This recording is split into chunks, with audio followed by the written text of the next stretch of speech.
What is going on? It's the 4th and 11 show. Oh my goodness. Took the day off yesterday mostly. My brother's graduation. Back here today. Congrats to my big brother for graduating college. Wish I was there right now. Wish I was, able to have a degree so I could just go make money. Just go, do my own thing. But still in college, still doing a simple little podcast, still no one to do a show on my absence. So, whenever I'm out of town or doing different things, and completely forgot to tell y'all that I was going to be out of town. Well, it's not really out of town. I just wasn't going to do one. It's going to be busy all day. I really didn't want to go. I wanted to sit here and talk to y'all about the show. Kind of didn't, because, the Stars lost. I was crying a little bit. Grown man, tears. I was crying a little bit tonight as the Rockets had an easy chance to continue on and close it out in the next game, but now they still have a pretty good chance, mostly because Kevin Durant might not be out, or might be out for Game 6, might be out for Game 7. Who knows? I will discuss that and the possibilities and the game plans, hopefully not jinxing anything. Wake and Bake show with Steven and Jake will be on tomorrow, top 5. And I also want to go ahead and say that there will be, so the week, not, I believe, let me look at this calendar. The week after next, we will have a full week next week. The week after that, I will be completely out of town. It's going to be, I just really hope there's not really that big of news on that week. Like, everything's just coming out on that day. Like, oh my gosh, this happened, that happened, this. Just what's my luck? What is luck? It never really happens to me. But straight out the gates, I will be gone that week. I will be out of state, be far away from my podcast machine. It is my grandpa's 90th birthday. And, there is a neat little thing on the Podbean thing, the servers I use, that you can record a show show right there. I really don't want to test out the audio on that week, mostly because I'm going to be with family all week. I'm going to be traveling and doing the 8-hour drive over there, and then I don't really think my dad would really accept it if I did a show in the middle of that week. But as always, I will be here the next week. So no Wake and Bake either on that day, or on that week, sorry. Nothing. So avoid that week. Don't look. Don't come calling to me. I'm not going to put one out. I'm not going to really do much. I'll keep up and date with all the sports news so I can know what I'm going to talk about the next day. I'll be on Twitter. Go follow me there at Jacob Steiner. Go do it. Even, just, it's a morning show, so get your questions in the night before so I can answer them in the show and then put it out for y'all. And you can hear me talk, and I will say your name, say, oh, Twitter this, Twitter that. I would love for y'all to go and do that. But do not, I don't have, if I don't put out a show, just realize that I'm probably either sick or out of town, or there's probably some technical difficulties, because my computer has had that problem before. We all know that, but I'm trying on a good day when everything works and I'm feeling it, I'm not out of town or anything, I sit here and I do a show because this is my livelihood. And man, it's kind of like in and out. watching every single last thing, even when things don't go right. I'm still here. Stars obviously not doing anything right.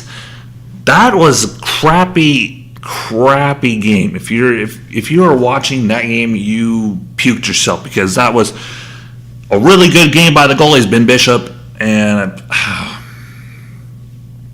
I have the guy's name on the tip of my tongue, but I don't know who he is. The Blues goalie. If you're a Blues fan, you know who exactly they are or who he is, and you're yelling at me through your headphones or whatever, saying, "Oh my goodness, he doesn't know who this guy is." But great all around. Stars, you lost a pivotal game at home to go on. There was 4-1. What the bleep? What? I didn't really talk about that much. And then also you had the game on the road that 1-1, and you went into double overtime. And I almost missed the double overtime as well, because I was watching it on the Apple TV, and the Apple TV's sports network, NBC, whatever, completely just crapped out. Just said, no, we're not going to broadcast this game anymore. And it was on my phone, and I put it back up, but just to show that technology does not work for me. Just does not. And I can't explain it. I can't. Don't know why it doesn't. Don't know when it will ever work. I've had problems with my Wi-Fi a lot this year. But as we get into it, no birthdays really to kind of talk about, unless you want to talk about John Ryan Fitzpatrick. You probably know that name. You probably don't. You're probably thinking about a different guy, but that's a truck racing guy. John Ryan Fitzpatrick, not Ryan Fitzpatrick, the NFL guy. Haha, got you there. It's John Ryan Fitzpatrick, the truck racer.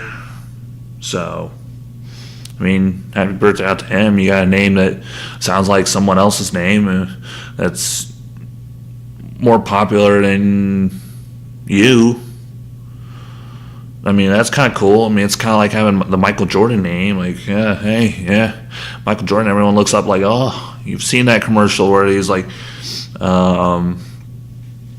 everyone's all hyped when they hear the name, and then they see this old white dude, and it's like, yeah, I know the feeling. I get that a lot. Yeah. But, man, got to feel bad for the Hitlers.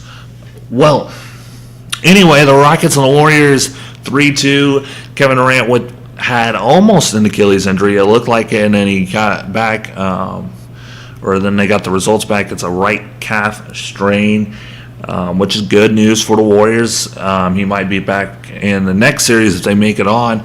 And they have one game to close it out. That's in Houston. But the Rockets get a little bit of help. If Kevin Durant is out for those next two games, that could be a huge help.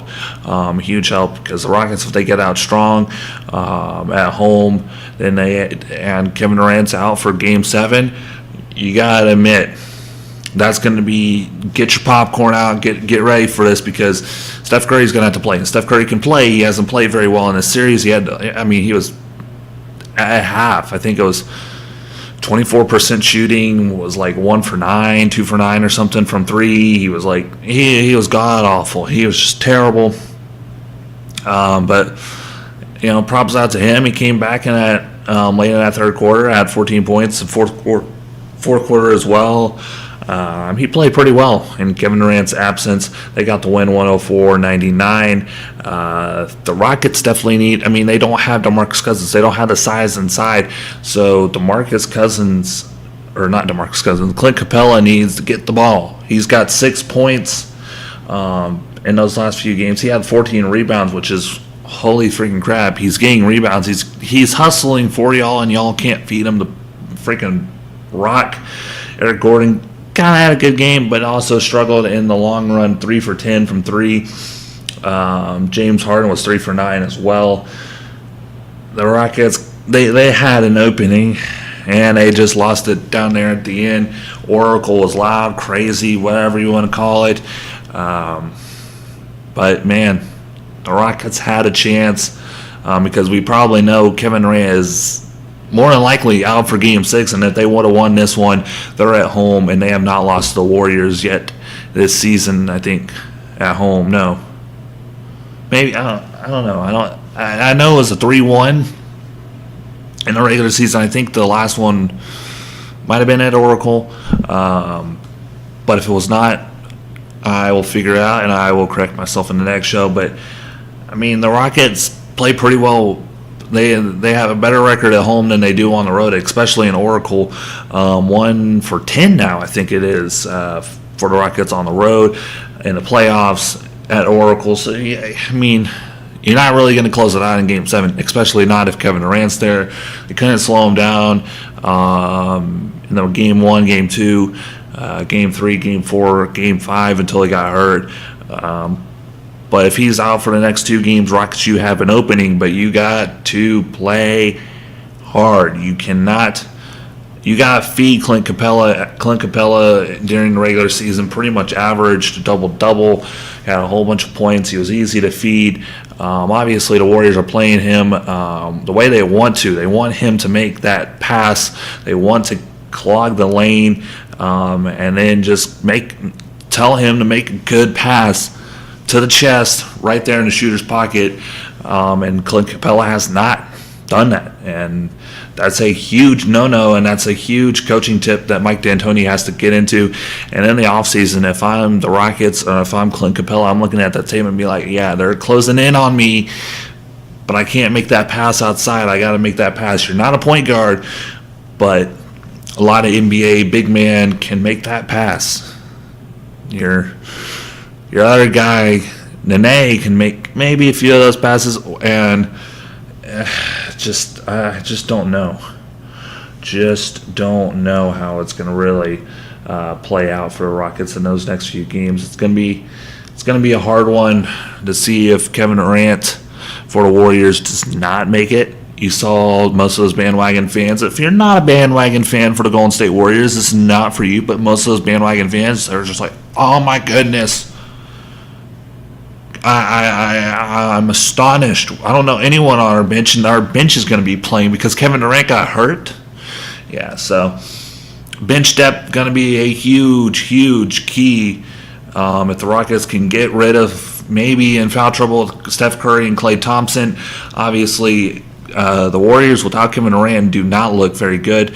Draymond Green, he needs to be a scorer in Kevin Durant's absence in Game 6 if they're going to be able to win on the road and close out the series and move on to maybe a Denver team that is looking pretty good. They are up 3-2, but, I mean, who knows? The Rockets bench did not really step up besides Amon Shumpert. Amon Shumpert 3 for 6, 4 for 7 or 3 for 6 from 3, 4 for 7, and field goal. He had 16 minutes and 11 points. Austin Rivers, I don't know why Mike D'Antoni kept playing him. He was getting fouls. He wasn't really doing much.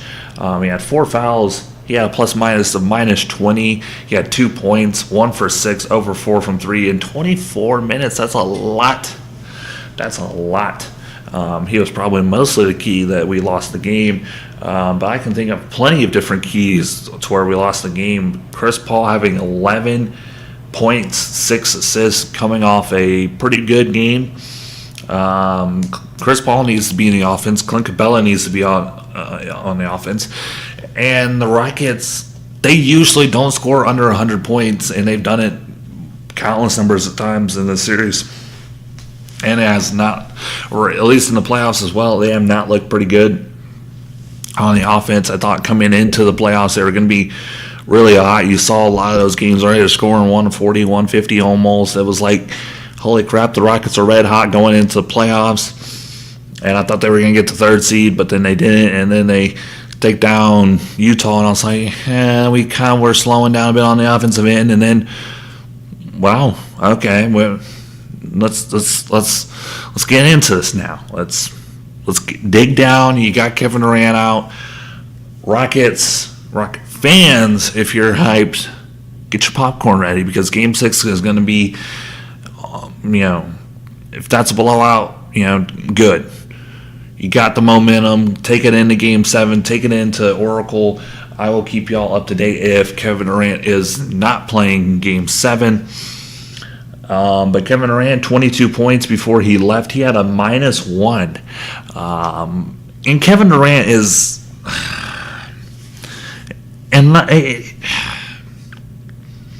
he's a better shooter. He's a better shooter than Carmelo. But a lot of times he is a Carmelo on the floor. He loves playing that ISO ball, but he's a better defender than Carmelo. So that gives him a little bit of help. He does pass the ball more than Carmelo as well. But Kevin Durant is all around better shooter, better player, but he has the same exact game as Carmelo. So Kevin Durant, he's a great player, but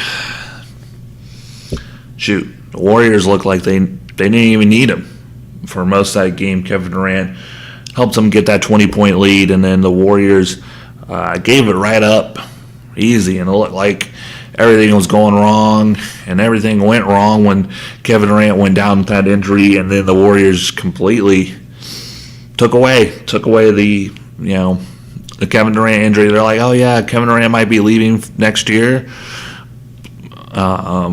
or after this year, and he could be gone, and we're going to play in the next year with just Clay, Draymond, Steph, just like we used to, and we're going to win still. They proved that they can still be a good Rockets team like that. Steph Curry had 25. He was 9 for 23 at field goal percentage, 3 for 11. He was 4 for 5 from the free throw line in 44 minutes of play. Draymond Green had 8 points. So Draymond, you're going to have to pick up that scoring. Klay Thompson had 45 minutes played. He's going to be tired for Game 6.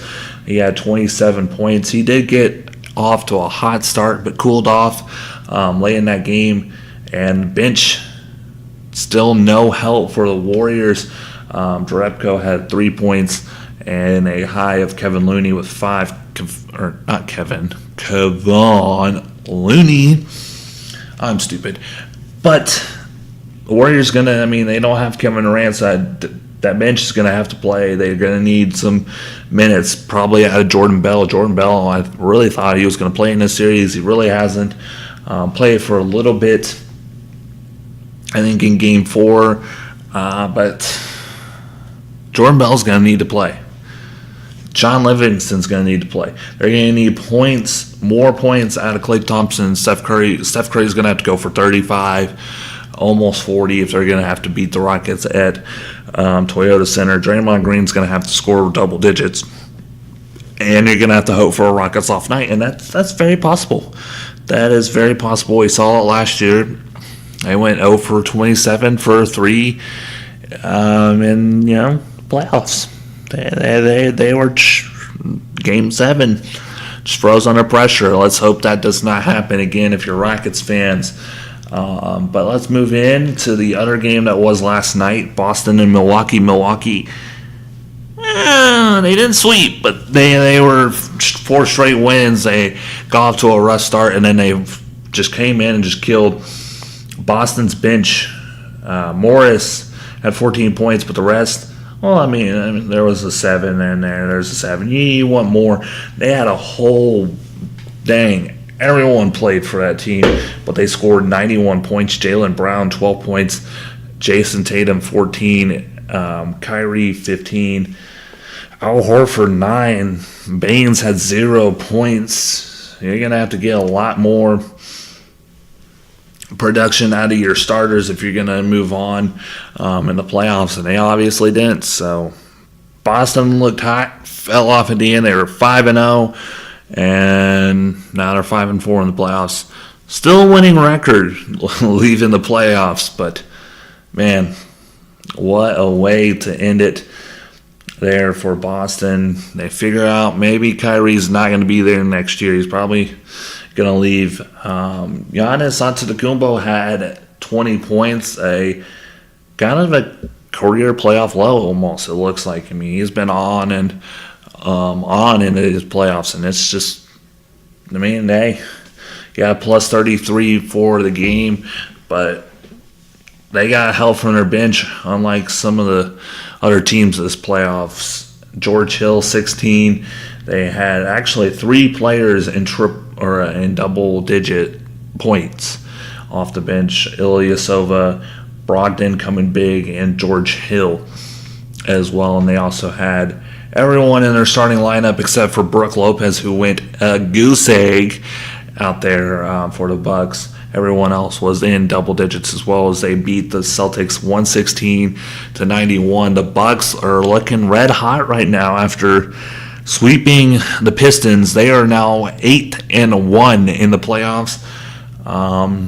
There was never really a doubt by me. I did not say this on the podcast when it happened because I didn't have one, but Mike Budenholzer is the coach of the year. He brought this team that was a 4 or 5 seed, 6 seed. It's just like the Warriors where they move coaches, they cross that guy out, they just go and they play. It's just like the Warriors, but the Warriors are a different style team. The Milwaukee Bucks are a different style team, but both teams are very good. Both teams have very good superstars and are built around a shooter and an all-star. Chris Middleton, obviously not a better shooter than Klay Thompson, but he is a shooter. Giannis Antetokounmpo, obviously not no Steph Curry, but he is a superstar and he can play. And that's basically what the Warriors had. They also had Nikola Mirotic. They also brought in a whole bunch of guys. It's basically kind of like the Warriors a little bit, what the Warriors did and how they played. But the Bucks moving on, congrats out to them. They are the first team to move on into the next round. The next team that might be able to do it, red hot Denver. Denver coming into Portland and Game 6 and trying to close it out. That will be on tonight. But the Portland Trailblazers trying to force a Game 7. Can they, after what in the world happened to the Portland starting lineup? Only 2 people in double digits. Damian Lillard had 22 and CJ McCollum had 12. So not a lot of scoring from them. They had Aminu with 3, Harkless with 5, Cantor with 7. Cantor's been big for him, but every single one of those players were in the minus. The only players for the Portland Trailblazers in the plus for the night was Evan Turner and actually just Evan Turner. He had +2 but 0 points, so no one was in the plus for the Portland Trailblazers. Terrible effort by the Trailblazers. Really, Rodney Hood and Zach Collins were pretty big for him, but no one really else showed up for the Denver Nuggets. They had 2 guys off the bench, Will Barton and Malik Beasley.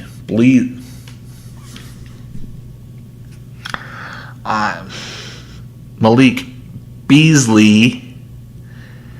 I mean, if you've watched The Office, you know that name should be easy for everyone to say, but it don't freaking matter. Malik Beasley is the other guy with 10 points for the Nuggets.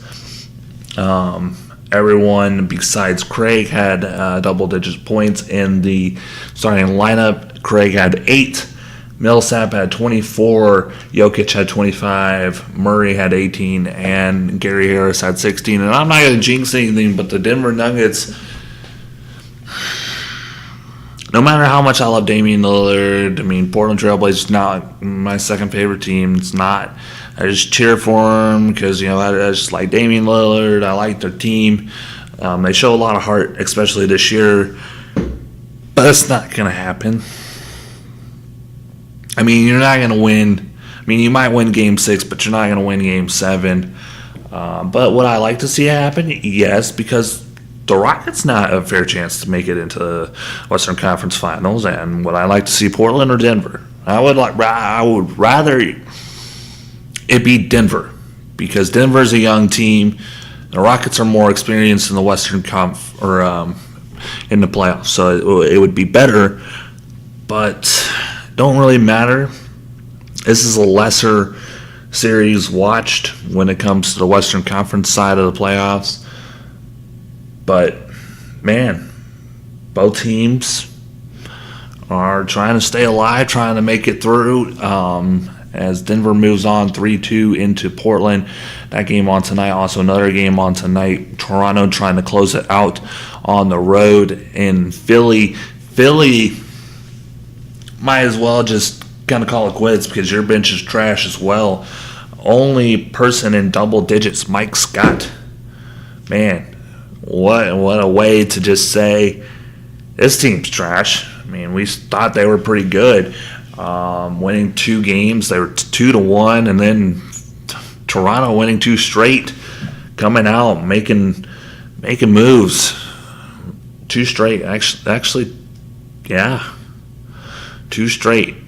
1 on the road, 1 at home. Toronto looking to keep it going, win and play Milwaukee in the final round. That's going to be a pretty good series. It's a good series no matter which team moves on. We'll see if Philly can come back. Philly 89-125. Philly needs a little bit more from their bench. Definitely a lot more help from Ben Simmons. Ben Simmons with 7 points. This is what we talked about last year. Ben Simmons could not score for the 76ers, and that's a key right there. Ben Simmons has to score. He can pass, he can dribble, he can be a point guard all he wants, but where was, I mean, Ben Simmons is just like a Rajon Rondo, cannot shoot, but Rajon Rondo knew that he had to score the ball to win games, and I mean, hey, he's lucky that he had Ray Allen, Paul Pierce, and Kevin Garnett, and a whole bunch of other guys to play with. But Philly, man, you need to score more. 89 points is not going to cut it. Siakam, man, 25 points. Everyone in the starting lineup for the Raptors in double digits. The only one in double digits for the Raptors on the bench is Serge Ibaka with 22 minutes of 10 points, plus 27. Huge game for really all of that. I mean, it's all right. It's all right. Now on to the thing that I don't really want to talk about. I'm probably done with. I mean, it's my first year of really caring about NHL, and I mean, I don't really know any of these players. I don't want to talk about the Blues and the Sharks. I don't want to talk about that. I mean, we got the Bruins and I'm just so stupid. Bruins and Carolina. I completely forgot about Carolina. Carolina's going to be Carolina-Boston's going to be a pretty good game, but I don't really care about. Me and Steven don't care about the NHL playoffs anymore. We don't care about them. Especially because the stars and Knights are out. We don't really care about it. But I will try to keep up to date with it. Talk about it. But both series is going to be pretty dang good. It's going to be hectic, fun, whatever you want to call it. But I don't really see too much of really caring about it as we move into a Eastern Conference and Western Conference Finals for both NBA and NHL, and we move closer to finally moving into watching baseball full time. And you know who threw another no-hitter? Mike Fiers against the Cincinnati Reds. But hey, props up to you. Props up to the whole athletics organization for getting a guy like Mike Fiers who just shines, just out of the middle of nowhere. Just finally, I mean, he pitched a good game against a pretty good Dodgers team for the Astros a while ago in his first no-hitter, and then he kicked butt against the Cincinnati Reds. Cincinnati Reds not a really great team, but hey, if you can get a no-hitter done, job well done. Props up to you.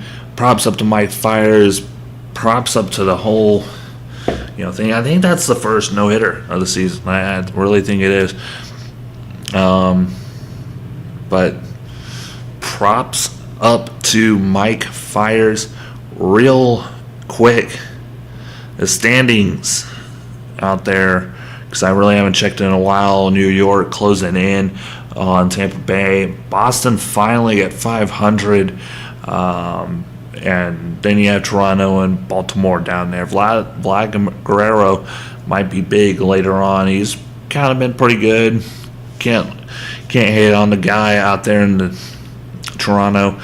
But in the Central, you got Cleveland has fallen apart. They're going to have to catch up to Minnesota, who, I mean, a lot of people saw coming, but Minnesota added a lot of pieces. They drafted well. This was a playoff team a few years ago, and they just had injuries last year, and now they got everyone back healthy, and they're 23-12. They're looking pretty dang good up in front of this in the AL Central. Up in front in the AL West, my Houston Astros up 3 games on Seattle. Seattle slowing down a little bit. They're almost back at 500 at 20-19. Right behind them is Texas and Oakland, and LA rounds out the bottom. In the National League, Philly at the top. Atlanta surprisingly with all their good players below 500 at 18-19. New York staying with it.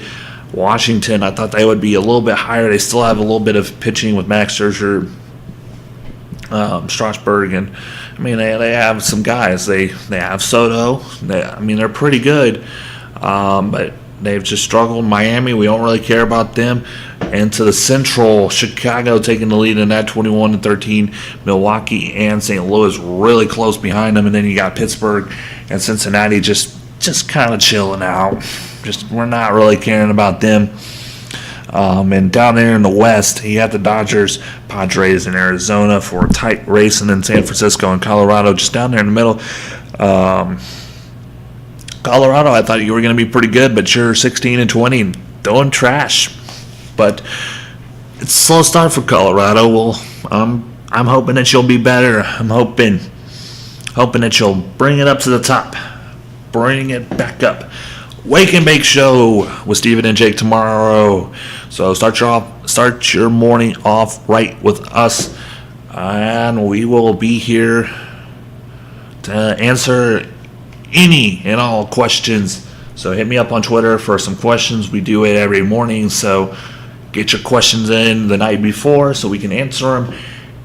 And I will see y'all, tomorrow, but I will have my own show on Monday, so I will be there. And then we have Tuesday, which is the draft lottery, and I am excited, but we will be talking about that on Wednesday because the draft lottery is Tuesday night. I'm not doing a Tuesday night show. I want to do a Wednesday morning show. I want to do one show a day. But I am signing off. This has been the 4th and 11 show. I am Jacob Steiner. Y'all have a good rest of your day and have a good morning.